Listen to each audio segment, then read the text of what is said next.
Selamat datang kembali di acara Ngobrol Sehat bareng Raka.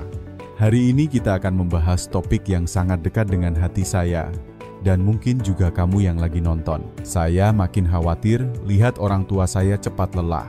Tekanan darahnya naik turun, dan gampang sakit. Dan saya tahu, banyak di antara kita juga takut suatu hari harus melihat orang tua kita tergantung pada mesin cuci darah. Mas Raka, kekhawatiran itu sangat beralasan. Saya sudah lebih dari 30 tahun merawat pasien lansia. Banyak dari mereka datang ke saya dengan keyakinan bahwa mereka sudah hidup sehat. Padahal pilihan buah yang mereka makan justru merusak ginjal mereka perlahan-lahan. Teman-teman, hari ini saya sangat beruntung. Kita kedatangan tamu istimewa, wanita luar biasa yang telah membangun program nasional Alzheimer di Indonesia. Beliau juga penulis buku Sehat di Usia Emas, dan dikenal sebagai salah satu dokter spesialis geriatrik terbaik di negeri ini. Mari kita sambut Dr. Siti Setiati.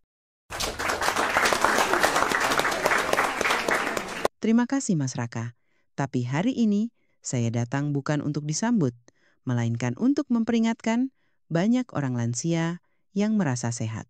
Lalu tiba-tiba harus bolak-balik rumah sakit, kehilangan kebebasan, dan menjadi beban keluarga semua karena satu kesalahan kecil, salah makan buah. Jeda sebentar, kamu lagi nonton dari mana nih? Surabaya, Makassar, Bandung, atau mungkin dari desa kecil di Sumatera Barat? Tulis komentar dengan usia kamu ya. Aku benar-benar pengen kenal kamu lebih dekat. Semua komentar bakal aku baca, dan aku usahakan balas satu persatu. Dr. Siti, dari tadi saya makin penasaran. Apa benar buah yang terlihat polos dan murah bisa lebih hebat dari obat mahal? Mas Raka, kita sering tertipu oleh penampilan. Banyak pasien saya merasa aman hanya karena buah itu alami. Tapi buah yang tidak sesuai bisa jadi beban bagi ginjal. Tapi hari ini saya ingin mulai dari buah yang justru menyelamatkan, jambu air. Wah, itu kan buah yang sering saya lihat di halaman rumah nenek saya di Purwokerto. Tepat sekali. Jambu air bukan cuma segar dan manis alami, tapi kandungan airnya tinggi, vitamin C-nya cukup, dan kalorinya rendah. Kombinasi itu membuatnya ideal bagi ginjal yang mulai lelah bekerja. Jadi fungsinya seperti apa ya? Pembersih saringan air. Persis. Bayangkan ginjal sebagai filter utama tubuh. Kalau kita beri cairan yang bersih, kayak antioksidan, seperti dari jambu air, maka ginjal bekerja lebih ringan. Saya punya cerita nyata. Wah, ini yang saya suka. Cerita pasien. Ibu Ratna, usia 62 tahun, tinggal di Bogor. Datang ke saya karena keluhan kencing tidak lancar dan pinggang sering nyeri. Setelah pemeriksaan, ternyata fungsi ginjalnya mulai menurun. Saya tidak beri obat dulu. Saya sarankan satu hal, makan 2 buah jambu air setiap hari setelah makan siang. Dan hasilnya? Dalam 2 bulan, keluhannya hampir hilang. Hasil tes urin menunjukkan perbaikan. Beliau bilang, "Dok, ternyata penyelamat saya ada di pohon depan rumah." Hahaha. Kadang solusi itu tidak perlu beli. Tapi banyak yang lebih pilih minuman manis kemasan daripada ambil jambu dari halaman. Itu dia Mas Raka, kebiasaan kita yang sering jadi penyebab bencana. Padahal jambu air bisa mencegah batu ginjal, mengurangi garam berlebih, dan membuat tubuh lebih segar alami. Jadi, kapan waktu terbaik makan jambu air? Setelah makan siang, pilih buah matang, makan begitu saja tanpa garam, sambal, atau gula. Rasanya memang tidak sekuat buah mahal, tapi manfaatnya luar biasa. Tapi banyak orang pikir buah murah itu kurang bergizi. Dan itu salah besar. Banyak buah lokal seperti jambu air, pepaya, pisang dengan cara konsumsi yang tepat lebih bermanfaat daripada buah impor mahal. Yang penting adalah kesesuaian dengan kondisi tubuh, terutama ginjal. Jadi intinya, jambu air itu bukan cuma penghapus dahaga, tapi juga penjaga ginjal. Betul. Dan ingat, kalimat ini baik-baik, jambu air segar, lebih baik daripada obat mahal. Boom, saya suka itu. Dan teman-teman, kalau kamu masih nonton sampai sini, tulis angka 1 di komentar. Saya ingin tahu siapa yang benar-benar serius jaga ginjalnya. Dan siapa tahu, Nanti Mas Raka kasih hadiah untuk komentar paling semangat ya. Hahaha. Waduh, jadi makin deg-degan. Mas Raka, boleh saya tanya balik? Silakan, silakan.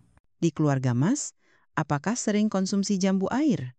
Atau lebih sering beli buah lain di supermarket? Wah, jujur ya, lebih sering apel atau melon dari pasar swalayan.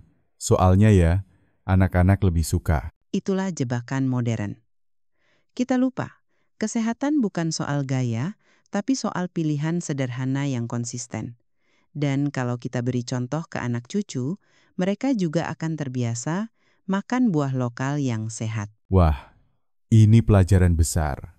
Dan baru satu buah yang dibahas. Baru satu, masih ada apel, pepaya, dan tentu saja buah-buah yang harus diwaspadai. Oke teman-teman, siap lanjut?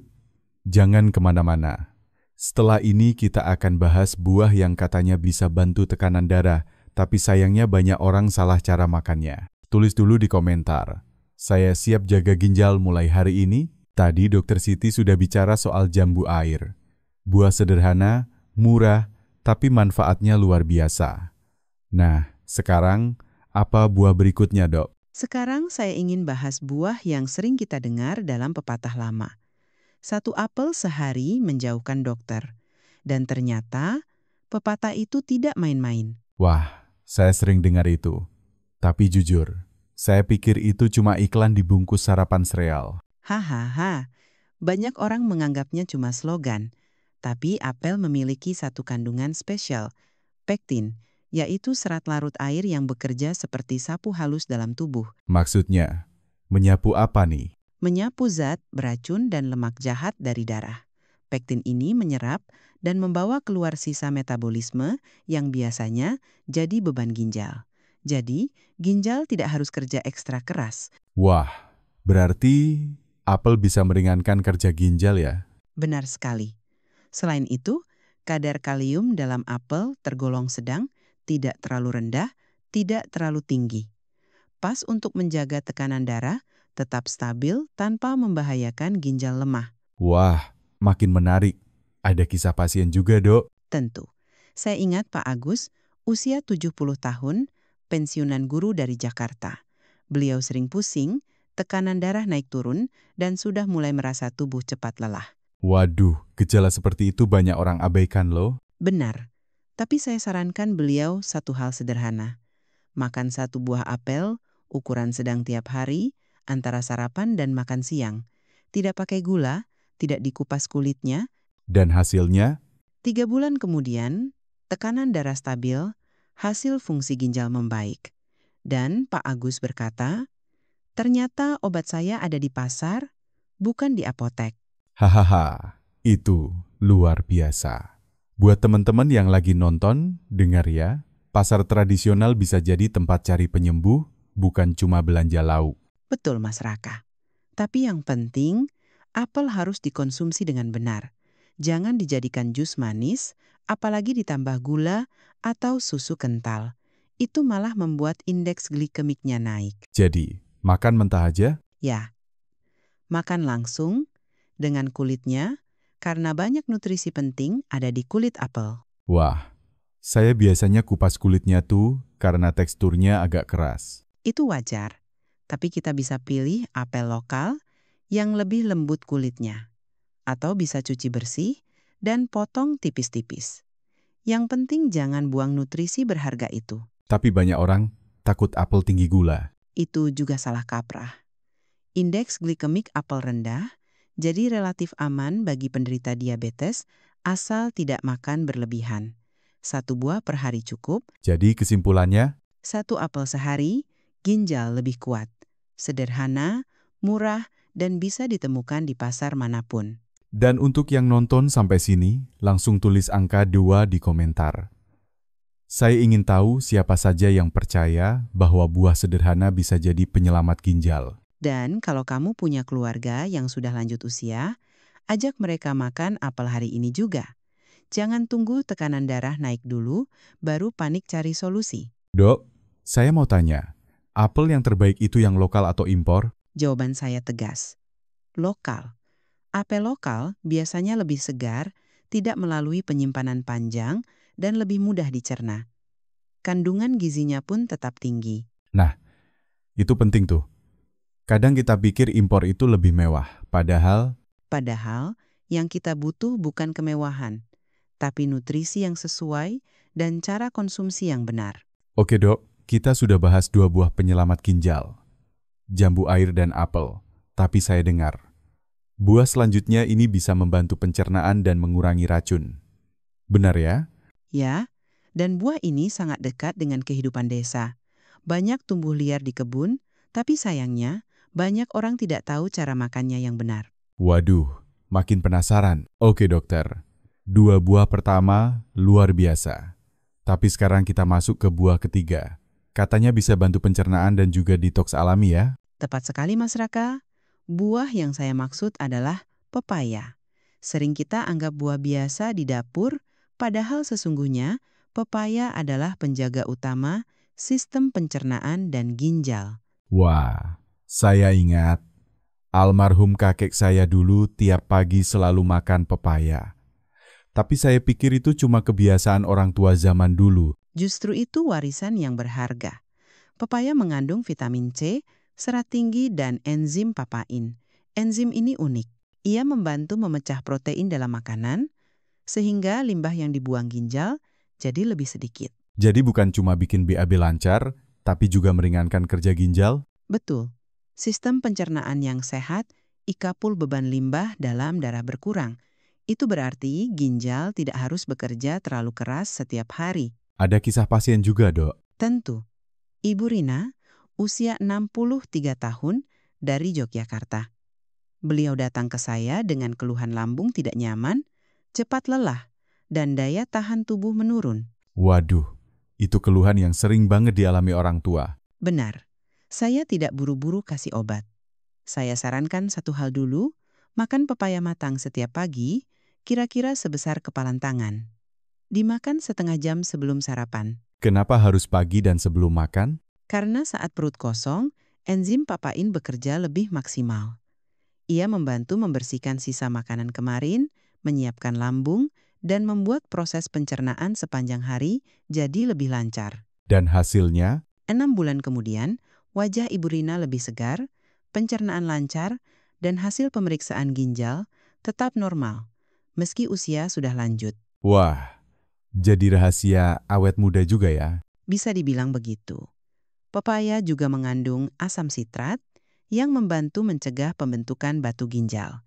Jadi bukan hanya soal pencernaan, tapi juga detoks alami dan perlindungan ginjal jangka panjang. Tapi dok, banyak orang malas makan pepaya karena teksturnya lembek atau terlalu manis. Itu soal kebiasaan dan cara penyajian. Potong kecil, sajikan dingin dari kulkas, tambahkan perasan jeruk nipis sedikit. Rasanya lebih segar. Tapi ingat, jangan tambahkan gula atau susu kental. Jadi pepaya plus jeruk nipis bisa jadi camilan pagi? Betul.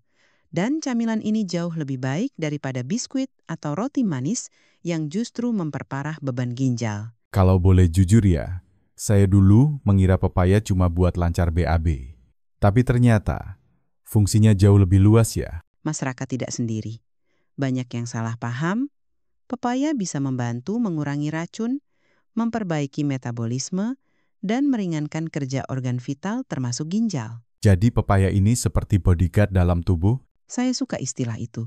Ya, pepaya adalah bodyguard alami, menjaga dari dalam secara halus tapi efektif. Oke teman-teman, sekarang giliran kamu. Kalau kamu setuju pepaya bisa jadi penyelamat ginjal, tulis angka 3 di komentar.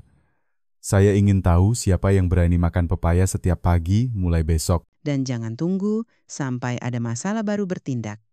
Ingat, pepaya tidak harus beli mahal, ada di pasar, bahkan di kebun belakang rumah. Buah dari kebun sendiri, menyelamatkan organ paling vital dalam tubuh.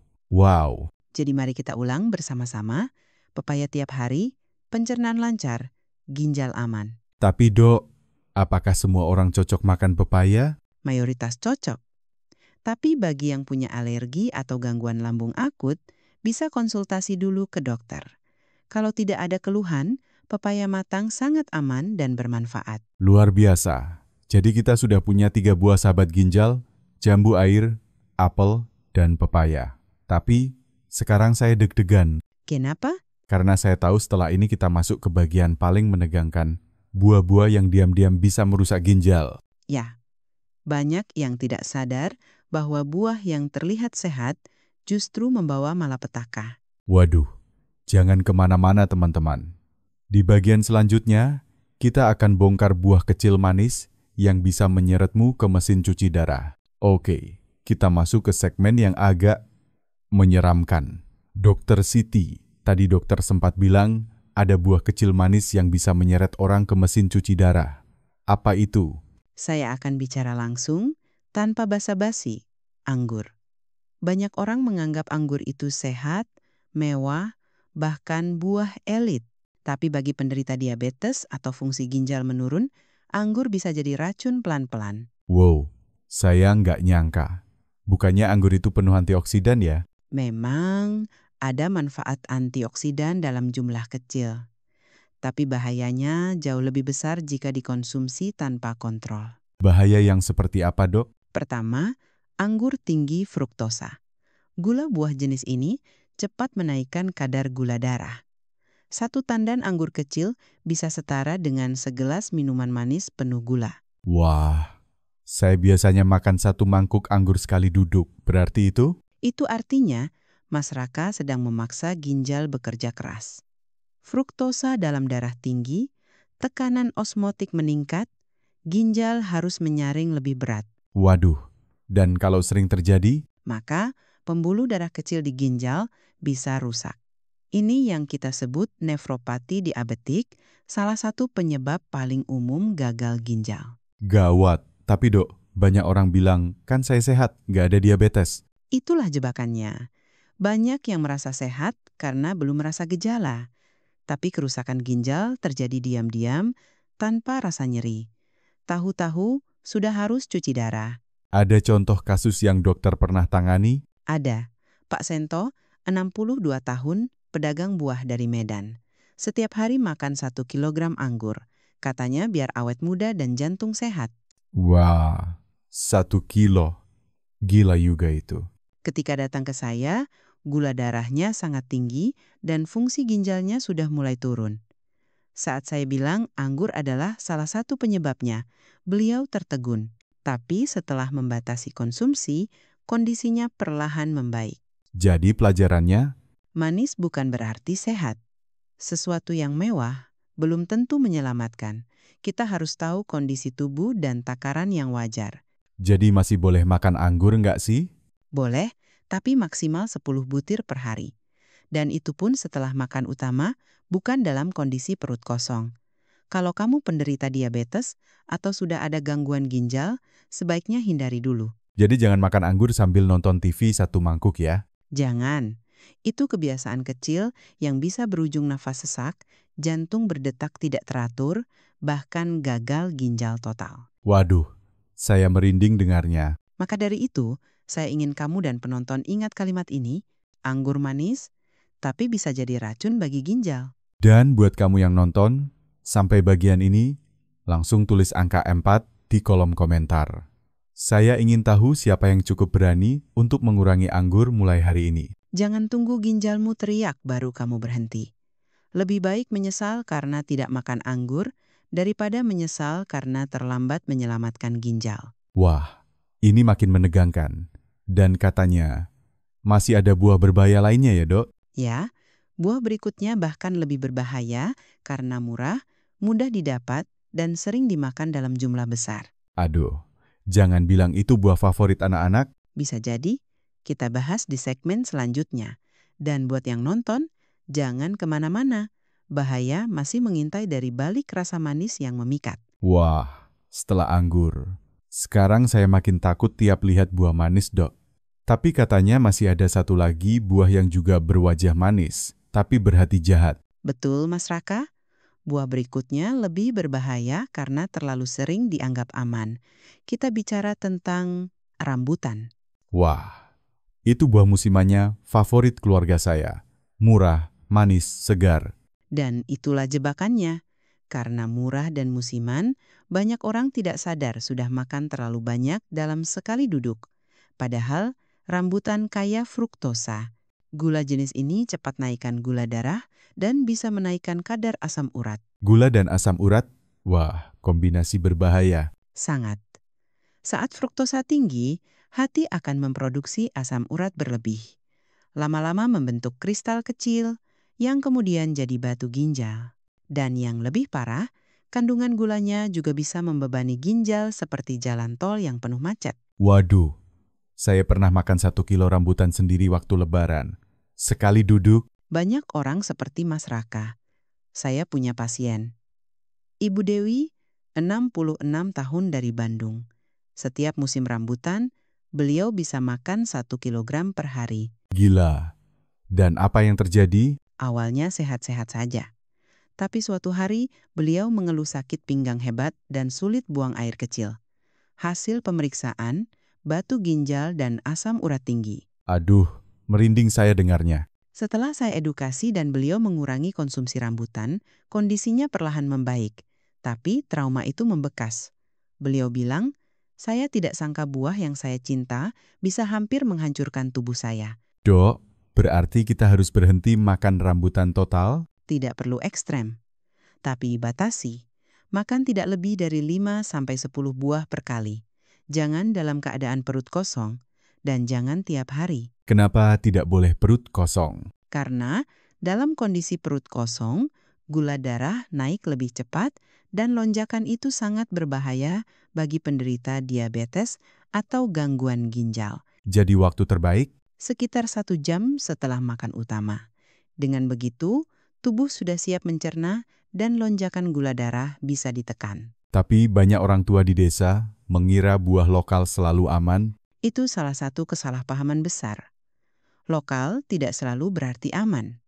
Yang penting adalah jumlah, waktu konsumsi, dan kondisi tubuh. Jadi kita simpulkan nih ya, Dok. Rambutan enak, tapi jangan berlebihan. Ingat, kenikmatan sesaat bisa menjadi penderitaan panjang jika kita tidak bijak. Buat kamu yang nonton sampai sini, tulis angka 5 di kolom komentar. Dan tag teman kamu yang suka makan rambutan 1 kilo sendiri. Ajak keluarga kita untuk lebih bijak. Kita bukan melarang, tapi mendidik. Karena mencegah jauh lebih murah daripada mengobati. Wah, setelah dengar ini, saya rasa harus lebih hati-hati tiap musim buah datang. Betul. Dan masih ada 1 buah lagi, Mas Raka, yang kelihatannya sangat sehat, tapi bisa jadi ancaman serius untuk jantung dan ginjal. Hah? Jangan bilang, pisang? Ya, pisang. Buah kebahagiaan yang diam-diam bisa mengacaukan detak jantung dan menyebabkan kematian mendadak kalau dikonsumsi oleh ginjal yang sudah rusak. Aduh, makin tegang. Teman-teman, tahan dulu napas.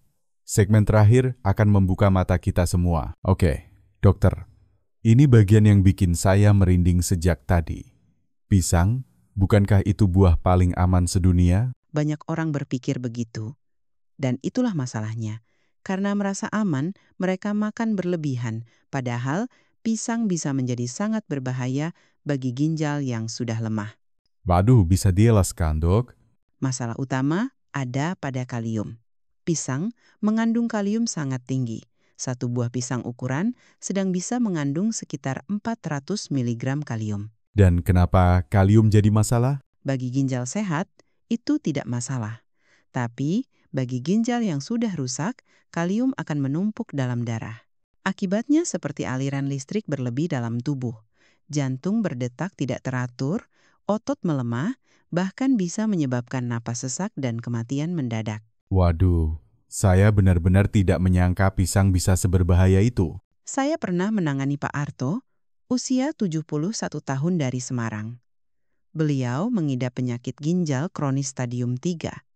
Karena sering mendengar pisang baik untuk jantung, beliau makan 2 buah setiap hari. Dan apa yang terjadi? Saat kontrol, kadar kalium darahnya melonjak tinggi. Beliau mengalami gangguan irama jantung berbahaya, hampir menyebabkan henti jantung. Untung tertangani cepat. Astaga, berarti niat baik bisa berubah jadi bencana, ya? Tepat sekali. Dan inilah mengapa saya ingin semua orang lebih berhati-hati, bukan lebih takut. Karena kalium itu penting, tapi harus sesuai kapasitas tubuh masing-masing. Jadi boleh nggak sih makan pisang? Boleh untuk orang sehat, cukup 1 buah per hari.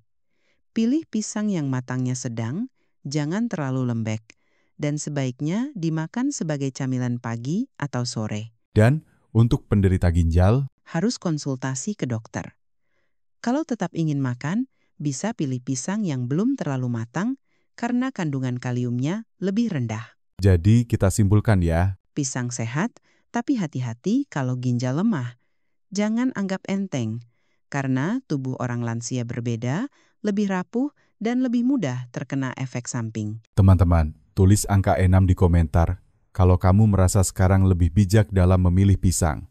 Dan jangan lupa bagikan info ini ke orang tua kamu. Hari ini kita sudah belajar banyak. Ada 3 buah sahabat ginjal, jambu air, melancarkan buang air kecil, mencegah batu ginjal, apel, menjaga tekanan darah, meringankan beban ginjal.